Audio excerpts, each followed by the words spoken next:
Hi everyone. आज के video में देखेंगे फिलॉसफी का यूनिट 9 के जितने भी टॉपिक्स हैं सारे टॉपिक आज के वीडियो में कंप्लीट करने वाले हैं। तो आज का वीडियो काफ़ी ज़्यादा इंपॉर्टेंट है। एक भी क्वेश्चन बिना स्किप के सारे क्वेश्चन अटेम्प्ट जरूर करना, क्योंकि इस टॉपिक से आपके एग्जाम में 2 से 3 क्वेश्चन पूछे गए थे। तो इसलिए हर एक क्वेश्चन आपके लिए एग्जाम के पॉइंट ऑफ व्यू से काफ़ी इंपॉर्टेंट है।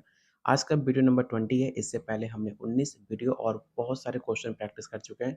अगर आपने वीडियो नहीं देखा है तो आप जाकर वीडियो के प्लेलिस्ट में चेकआउट जरूर कर सकते हो। तो चलिए शुरू करते हैं आज का पहला क्वेश्चन। लेकिन उससे पहले अगर आप बीपीएससी तैयारी 4 स्टेट सेकंड फेज की तैयारी कर रहे हैं तो आपके सिलेबस में टोटल 15 यूनिट है जो हमने कंप्लीट डिटेल में काफ़ी कवर किया है। जो आपको 2000 से ज़्यादा टॉपिक वाइज क्वेश्चन आंसर, साथ में आपको topic wise theory, GK GS, math, reasoning, arts of teaching, language paper, previous year question with explanation, साथ में फिलोसफी का व्हाट्सएप ग्रुप जिसमें आप test series plus group discussion कर सकते हो। कंप्लीट नोट्स दिया जा रहा है सिर्फ 500 में। साथ में आपको गाइड भी किया जाएगा कैसे एग्जाम पर तैयारी करनी है, किस टॉपिक पे ज़्यादा फोकस करना है, कैसे मैंने खुद का पेपर क्वालिफाई किया। आपको हर एक चीज़ काफ़ी डिटेल में बताया जाएगा। लेने के लिए सिर्फ आपको इस नंबर पर कॉल व्हाट्सएप करना है, जो डेली बहुत सारे बच्चे ज्वाइन कर रहे हैं। अगर आप भी सीरियस हो तो इस कंप्लीट नोट्स को आप ले सकते हो। तो आज का पहला क्वेश्चन है, भगवान और संसार के बीच क्या संबंध है? What is the relationship between God and the world? पहला ऑप्शन द्विवाद, ईश्वरवाद, पेंथाइज्म, या ऑप्शन नंबर डी है पैंथीज्म, या इनमें से कोई नहीं।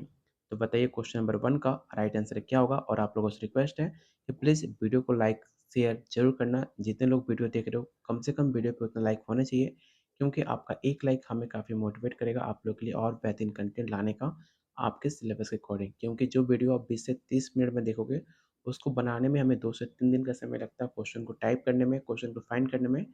तो इस एफर्ट के लिए प्लीज़ सारे लोग वीडियो को लाइक और शेयर ज़रूर करना। तो क्वेश्चन 1 का जो भी आंसर बी टिक आउट कर रहे हैं उनका आंसर सही है। ऑप्शन नंबर बी इसका राइट आंसर होगा। ईश्वरवाद के अनुसार भगवान और संसार अलग-अलग हैं, लेकिन भगवान उसमें एक्सेप्ट करते हैं। क्वेश्चन नंबर 2 आपको बताना है कि पेंथाइज्म के अनुसार भगवान और संसार का संबंध क्या है? इन ऑप्शन को ध्यान से पढ़िए और बताइए क्वेश्चन 2 का राइट आंसर क्या होगा?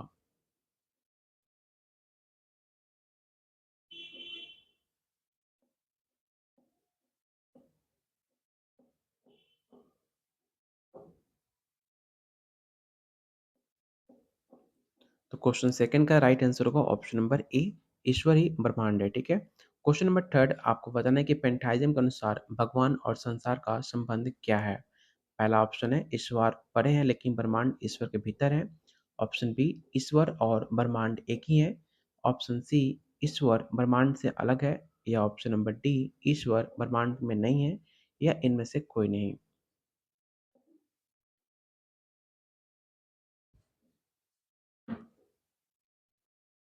तो क्वेश्चन थर्ड का जो राइट आंसर होगा ऑप्शन नंबर ए हो जाएगा। अगला क्वेश्चन काफ़ी इंपॉर्टेंट है। आपको बताना है कि रचनावाद के अनुसार संसार कैसे रचा गया? ईश्वर ने रचा, स्वयं रचा गया, यह शाश्वत है, या किसी अदृश्य शक्ति ने रचा, या इनमें से कोई नहीं। ये क्वेश्चन काफ़ी इंपॉर्टेंट है, इसे आप याद रखिएगा।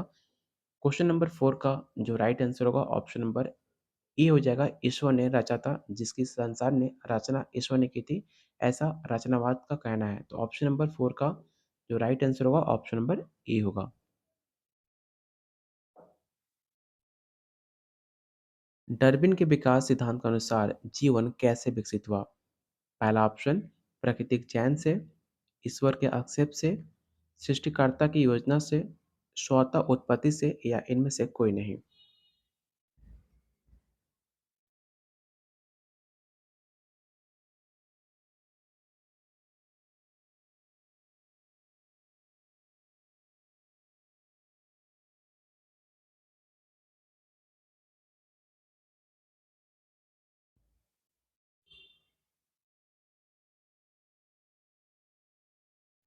तो क्वेश्चन 5 का जो राइट आंसर होगा ऑप्शन नंबर ए हो जाएगा, प्राकृतिक चयन से। याद रखिएगा कि डार्विन के अनुसार जीवन का विकास प्राकृतिक चयन से हुआ, जहाँ सबसे अच्छे जीव और जीवों रहने का अच्छा मौका मिला। क्वेश्चन नंबर 6 आपको बताना है कि कैजुअलिटी के अनुसार घटनाओं के बीच क्या संबंध होता है। तो इन ऑप्शन को ध्यान से पढ़िए और बताइए कि कैजुअलिटी के अनुसार घटनाओं के बीच क्या संबंध होता है। मैंने 2 दिन पहले आपको टेलीग्राम ग्रुप में अपडेट किया था कि बिहार स्टेट 2025 का जो नोटिफिकेशन है वो फरवरी लास्ट तक आ सकता है। ऐसा सूत्रों के हवाले से खबर थी, जो मैंने 2 दिन पहले आपको अपडेट कर दिया था। तो अगर आप स्टेट बीपीएससी टीआरई 4 में आप अटेम्प्ट करना चाहते हो, उसको फॉर्म फिल करना चाहते हो, अगर आपने स्टेट क्वालीफाई नहीं किया तो इससे अच्छा मौका आपके पास है। स्टेट 2025 को क्वालीफाई करके बीपीएससी टीआरई 4 जो कि मई में होने वाला है, उसमें आप फॉर्म फिल कर पाओगे और आप बिहार में टीचर बन पाओगे। इतना शानदार मौका है आपके लिए, अगर आप थोड़ा बहुत भी सीरियस होकर पढ़ाई कर लोगे, जो आपको नोट्स दिया जा रहा है अगर आप उतना कंप्लीट कर लेते हो, आसानी से आपका पेपर क्वालीफाई हो जाएगा और बीपीएससी टीआरई 4 में आप बैठ पाओगे। तो सीरियस होकर पढ़ाई कीजिएगा, काफ़ी अच्छी जॉब है, काफ़ी अच्छी सैलरी है, आपकी लाइफ को सेट कर सकती है। क्वेश्चन नंबर 6 का जो भी आंसर ए टिक आउट कर रहे हैं, उनका आंसर सही है। याद रखिएगा, हर घटना का एक कारण होता है। ऑप्शन नंबर ए इसका राइट आंसर होगा। अरस्तू के अनुसार कैजुअलिटी के प्रकार 4 प्रकार कौन-कौन से हैं? आपको मैंने बताया भी था कि कैजुअलिटी के 4 प्रकार होते हैं, वो कौन-कौन से होते हैं आपको बताना है। इन ऑप्शन को ध्यान से देखिए और बताइए कि अकॉर्डिंग टू अरस्तू what are the 4 types of casualty?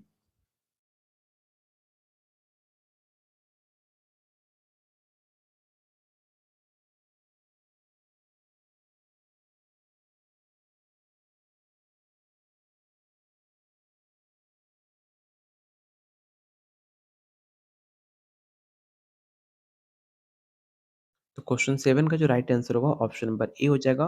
सामग्री, रूप, एफिशिएंट एंड फाइनल, ये आपके 4 कैजुअलिटी के प्रकार हैं, आप इसे याद रखिएगा। कई बार एग्जाम में पूछा हुआ सवाल है। क्वेश्चन नंबर 8 आपको बताना है कि स्टुअर्ट मिल के अनुसार कैजुअलिटी का सिद्धांत क्या है? पहला ऑप्शन, हर घटना का एक अनोखा कारण होता है। ऑप्शन बी, घटनाएं नियमितता और के आधार पर होती हैं। ऑप्शन सी, किसी भी घटना का कोई कारण नहीं होता। या ऑप्शन डी, घटनाएं ईश्वरीय इच्छा द्वारा निर्धारित होती हैं। याद रखिएगा कि जॉन स्टुअर्ट के अनुसार जो कैजुअलिटी होता है उसका सिद्धांत घटनाएं नियमितता के आधार पर होती हैं, जो कि राइट आंसर होगा ऑप्शन नंबर बी।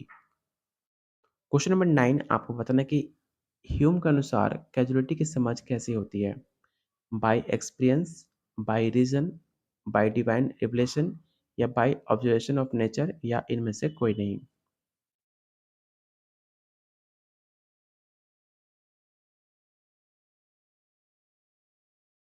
तो क्वेश्चन 9 का जो राइट आंसर होगा ऑप्शन नंबर ए हो जाएगा।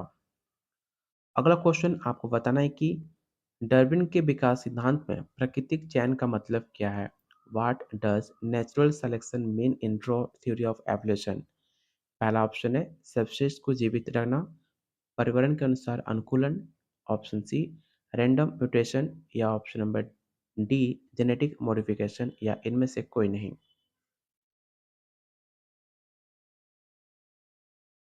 याद रखना, डार्विन के अनुसार जो प्राकृतिक चयन का मतलब होता है, जो जीव अपने वातावरण से अच्छे से अनुकूलित होते हैं, जहाँ पे जीवित रहते हैं, जहाँ पे प्रजनन करते हैं, उसे कहा जाता है। ठीक है, तो इसका राइट आंसर क्या होगा? तो ऑप्शन नंबर ई हो जाएगा, सबसिस्ट का जीवित रहना।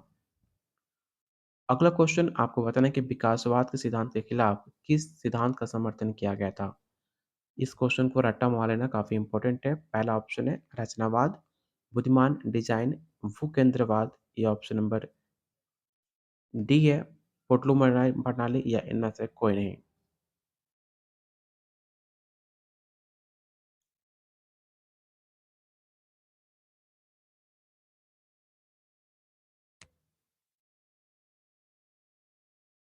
तो क्वेश्चन 11 का जो राइट आंसर होगा ऑप्शन नंबर ए होगा।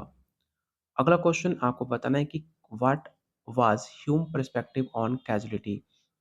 ह्यूम का दृष्टिकोण क्या था कैजुअलिटी को लेकर, आपको ये बताना है। तो इन ऑप्शन को ध्यान से पढ़िए और बताइए क्वेश्चन 12 का राइट आंसर क्या होगा?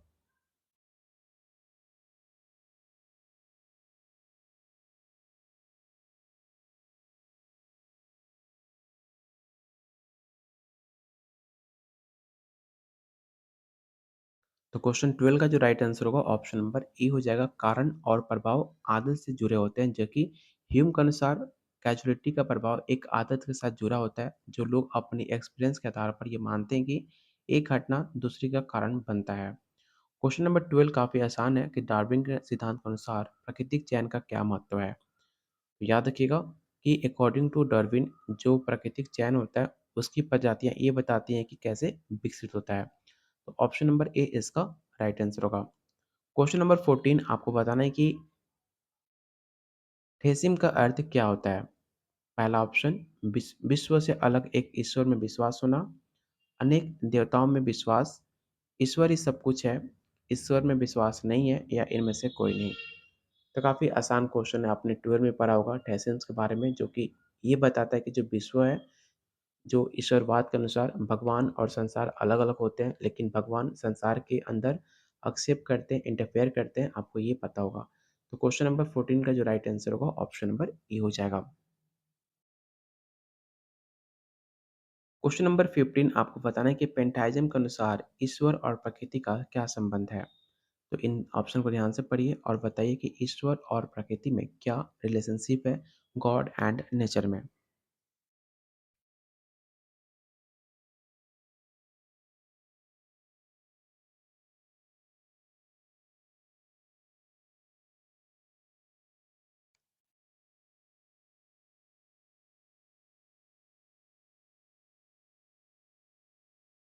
तो क्वेश्चन 15 का जो राइट आंसर होगा ऑप्शन नंबर ए होगा, ईश्वर और प्रकृति एक जैसे हैं। अगला क्वेश्चन आपको बताना है कि पैंथेइज़्म के में भगवान और संसार का क्या संबंध होता है? पहला ऑप्शन ईश्वर संसार में है लेकिन उसके ऊपर भी है। ऑप्शन बी ईश्वर और संसार एक जैसे होते हैं।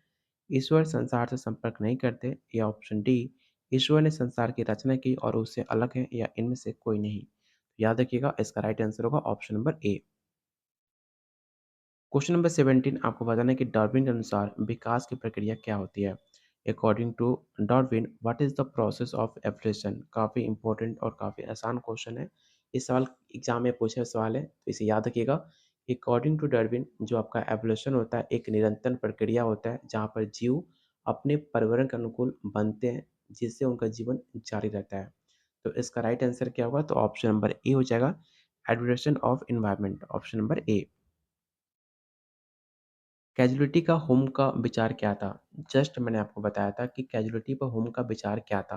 वो मानते हैं कि जो कारण और प्रभाव होते हैं, उनका संबंध उनके आदत और उनके एक्सपीरियंस पर निर्भर करता है, ना कि लॉजिकल रीज़निंग से, जो कि इसका राइट आंसर होगा ऑप्शन नंबर ए। क्वेश्चन नंबर 19 आपको बताना है कि डार्विन का विकास सिद्धांत किस पर आधारित है?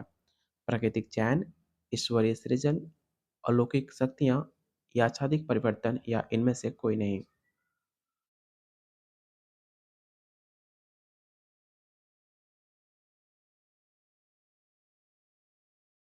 तो क्वेश्चन 19 का राइट आंसर होगा ऑप्शन नंबर ए, नेचुरल सिलेक्शन। अगला क्वेश्चन, रचनावाद के अनुसार ब्रह्मांड की उत्पत्ति कैसे हुई?